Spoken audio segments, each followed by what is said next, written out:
ব্যক্তিৰ পাৰ্থক্যটো এই সময়খিনিলৈ যাবলৈ অসমবাসীক আৰু অকণমান সময়ৰ প্ৰয়োজন। এতিয়াও বহুত হাতটোৱে সকলোৱে এই কথাটো ক'ব নোৱাৰে যে হয় আজি আন এগৰাকী ব্যক্তি আন এটা পেছাত দিয়া ব্যক্তি এগৰাকীক আন এটা পেছাৰ সৈতে জড়িত থকা ব্যক্তি এগৰাকীক আপুনি যেনেকৈ সন্মান দিছে চালকগৰাকীক আপুনি সেইধৰণে সন্মান দিছে নে নাই দিয়া? কৰ্ম সংস্কৃতিক সন্মান কৰিব জনা আপোনালোক একো স্বাভিমানী, গতিকে আপোনালোকক কৃতজ্ঞতা নজনাই কাক জনাম? মই শ্ৰদ্ধা জনাইছোঁ পুনৰবাৰ। আপোনালোক সদায় ভালে থাকক সকলো। এগৰাকী চালক আৰু এগৰাকী বিশেষ ব্যক্তিগৰাকী কোন মই অকণমান পাছত ক'ম। দুয়োগৰাকী গৈ আছে এখন বিশেষ বিশ্ববিদ্যালয়ৰ এটা অনুষ্ঠানৰ বাবে। চালকগৰাকী যেতিয়া গাড়ীখনৰ পাছফালে বহি থকা সেই বিশেষ ব্যক্তিগৰাকীক উদ্দেশ্যি কৈছে যে আপুনি যে কথাবোৰ কয়, আপুনি যে তত্ত্ববোৰ বিশ্লেষণ আগবঢ়ায়, এই কথাখিনি মই হুবহু কৈ দিব পাৰিম, কাৰণ আপুনি ইমান একেই কথাখিনিকে কয়, মই কথাখিনি শুনো, মই আয়ত্ব কৰিব পাৰিছোঁ, মই হুবহু কিন্তু কৈ দিব পাৰিম। তেতিয়া গাড়ীখনৰ পিছফালৰ চিটত বহি থকা সেই বিশেষ ব্যক্তিগৰাকীয়ে কৈছে হয় নেকি?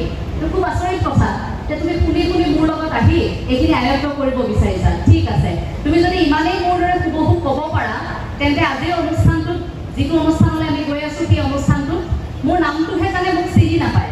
গতিকে আজি এটা কাম কৰা যাওক, আজি অনুষ্ঠানটিত তুমি ভাষণ দিবা, তুমি কথাখিনি ক'বা, তুমি বুজাবা, আপেক্ষিকতাৰ ধাৰণাটো তুমি বুজাবা, আৰু মই পিছফালৰ বেঞ্চত বহি থাকিম।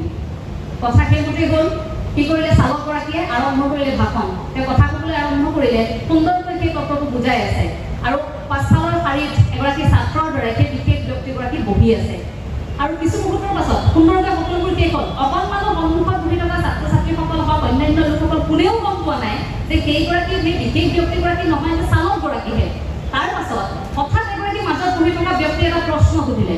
প্ৰশ্ন সোধাৰ লগে লগে তৎকালীনভাৱে তেওঁ উত্তৰটো দিব পৰা নাই। উত্তৰটো দিব নোৱাৰি সেইখিনি মুহূৰ্তত এটা উপস্থিত বুদ্ধিৰে চালকগৰাকীয়ে উত্তৰটো দিছে।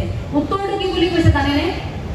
আপুনি ইমান সহজ প্ৰশ্ন মোক সুধিছে, এই প্ৰশ্নটোৰ উত্তৰ মই নহয়, মোৰ চালকগৰাকী পিছফালে বহি আছে, মই নহয়, মোৰ ড্ৰাইভাৰজনে এইটো উত্তৰ দিব পাৰিব। উঠাই দিলে লগে লগে, আৰু লগে লগে ব্যক্তিগৰাকী থিয় হৈ উত্তৰ দিলে। সেই ব্যক্তিগৰাকী কোন আছিল জানেনে? আইনষ্টাইন। আইনষ্টাইনৰ সেইগৰাকী আছিল চালক।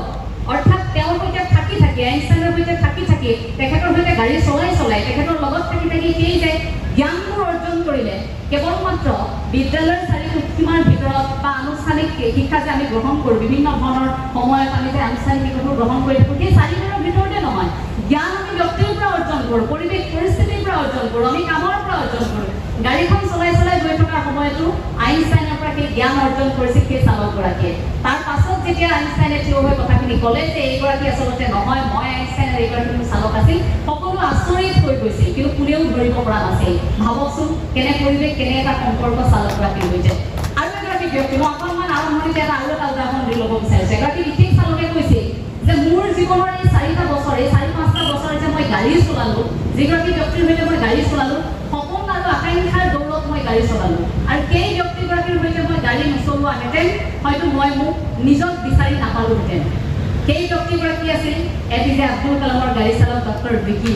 আৰু ডক্টৰ বিকি কেনেকৈ বিকিৰ নামৰ সন্মুখত ডক্টৰ বিকি হৈছিল জানেনে?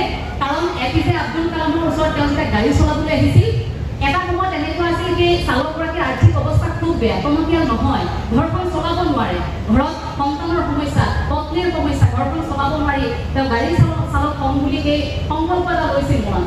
তাৰ পাছত APJ আব্দুল কালামে অনুভৱ কৰিলে যে ব্যক্তিগৰাকী সাধাৰণ এগৰাকী ব্যক্তি নহয়, তেওঁৰ জ্ঞান আছে, জ্ঞান অৰ্জন কৰিব বিচৰা তেওঁৰ কি হেঁপাহটো আছে। গতিকে সেই মুহূৰ্তত APJ আব্দুল কালামে বুজালে যে তুমি গাড়ী চলাই আছা, মোৰ সৈতে চালক হৈ আছা, কিন্তু তুমি আকৌ অধ্যয়ন কৰিব লাগিব, তুমি শিক্ষা গ্ৰহণ কৰিব লাগিব। আৰু APJ আব্দুল কালামৰ ডক্টৰ APJ আব্দুল কালামৰ সাহস পোৱাৰ পাছত সেই ব্যক্তিগৰাকীয়ে পৰৱৰ্তী মুহূৰ্তত গৱেষণা কৰিলে, আৰু তাৰ পাছত তেওঁ PhD ডিগ্ৰী লাভ কৰিলে। শেহতীয়াকৈ 2খন গ্ৰন্থও তেওঁ ৰচনা কৰিছিল। গতিকে ডক্টৰ বিকি সেইবোৰ আমাৰ বাবে উদাহৰণ। আজিও যে তুমি কি কাম কৰা বা আপুনি কি কাম কৰে, এই বুলি যেতিয়া প্ৰশ্নটো সোধা হয়, সেই প্ৰশ্নটোৰ উত্তৰত যদি আপোনাৰ সন্মুখত থকা ব্যক্তিগৰাকীয়ে উত্তৰ দিয়ে যে মই গাড়ী চলাওঁ, চালক, লগে লগে সিমূৰৰ পৰা যদি উত্তৰটো থাকে, সন্মুখত থকা ব্যক্তিজনে যদি কয় ই ড্ৰাইভাৰহে নেকি গাড়ী চলোৱা, পইচা পাতি ঠিকে পোৱা নাই, এই কথাটো, আৰু সন্মুখত যদি আৰু এগৰাকী ব্যক্তি থাকে, তেওঁৰ উত্তৰটো যদি হয় যে খুব ভাল কাম, কৰ্ম সংস্কৃতি, ভাল কাম কৰিছা, ঘৰখন সুন্দৰকৈ চলি আছে নহয়, ভালকৈ কামখিনি কৰি থাকা, এই যে মাজত দুগৰাকী ব্যক্তিৰ পাৰ্থক্যটো এই সময়খিনিলৈ যাবলৈ অসমবাসীক আৰু অকণমান সময়ৰ প্ৰয়োজন। এতিয়াও মুকুট হাত থৈ সকলোৱে এই কথাটো ক'ব নোৱাৰে যে হয় আজি আন এগৰাকী ব্যক্তিক আন এটা পেছাত দিয়া ব্যক্তি এগৰাকীক আন এটা পেছাৰ সৈতে জড়িত থকা ব্যক্তি এগৰাকীক আপুনি যেনেকৈ সন্মান দিছে চালকগৰাকীক আপুনি সেইধৰণে সন্মান দিছে নে নাই দিয়া।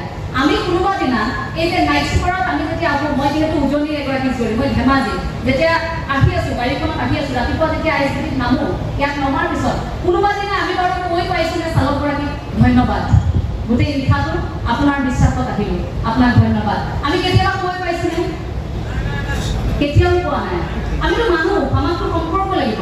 আমি অভ্যাস আমি কেনেকুৱা কৰোঁ যে আমি গাড়ীখনত আহিলোঁ, ভাড়াটো দিলোঁ, তাৰপাছত নামি গ'লোঁ। কিন্তু এই মোৰেতো নিশা উজাগৰে থাকি আমাক যে নিশাটো ইমান সুন্দৰকৈ যে কঢ়িয়াই লৈ আহিলে, সেই ব্যক্তিগৰাকীৰ প্ৰতি আমি এটা মিচিকিয়া হাঁহিও নামাৰোঁ।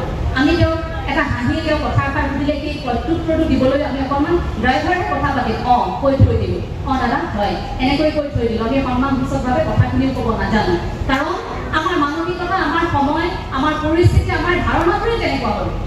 এই যে জীৱন জীৱিকা, জীৱন নহ'লে জীৱিকা অসম্ভৱ, কিন্তু জীৱিকা নহ'লেও জীৱনটো অসম্ভৱ। আপুনি জীৱনটোত আছে কিন্তু আপোনাৰ জীৱিকা নাই, তেন্তে আপুনি কি কৰি থাকিব? আপোনাৰ জীৱনটো মূল্যহীন নহ'ব জানো?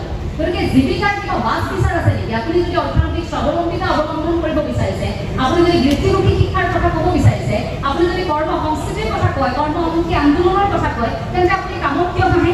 আপুনি কিয় পাচলি বিক্ৰী কৰা ল'ৰাজনক কয় যে পাচলি বেপাৰীহে বুলি ইমান নম্বৰলৈ উত্তীৰ্ণ হয়? ই গাড়ীহে চলায়, এতিয়া ই নাইট চুপাৰ ড্ৰাইভাৰ, ই গাড়ী চলায়, ই অমুক কৰে। এই ধৰণে আমি কিয় সমালোচনা কৰোঁ?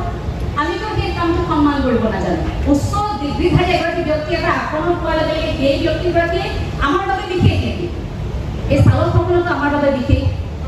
এই কথাবোৰ আমি এতিয়া লাহে লাহে অনুধাৱন কৰাৰ কিছু সময় আহি পৰিল। আমাৰ মাজৰ সেই সম্পৰ্কবোৰ আমি যে আমাক কিবা এটা কৰি দিয়াৰ পিছত যে মানুহক আমি ধন্যবাদ জনাওঁ, সেই ধন্যবাদ পিছত সেই কথাবোৰ এতিয়া প্ৰকাশ কৰাৰ সময় আহি পৰিল।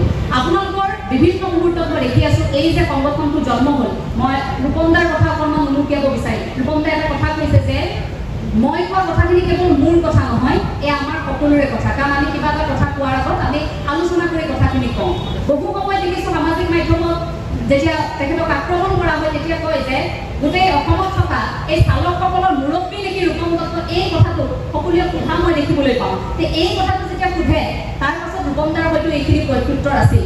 কিন্তু এটা কথা, আপোনালোকৰ মাজত মতৰ অমিল থাকিব পাৰে, কিন্তু মই আশা কৰিম আৰু এগৰাকী আপোনালোকৰ কনিষ্ঠ হিচাপে মই আপোনালোকক অনুৰোধ জনাম, আপোনালোকৰ মাজত কিন্তু মনৰ অমিল কেতিয়াও হ'বলৈ নিদিব।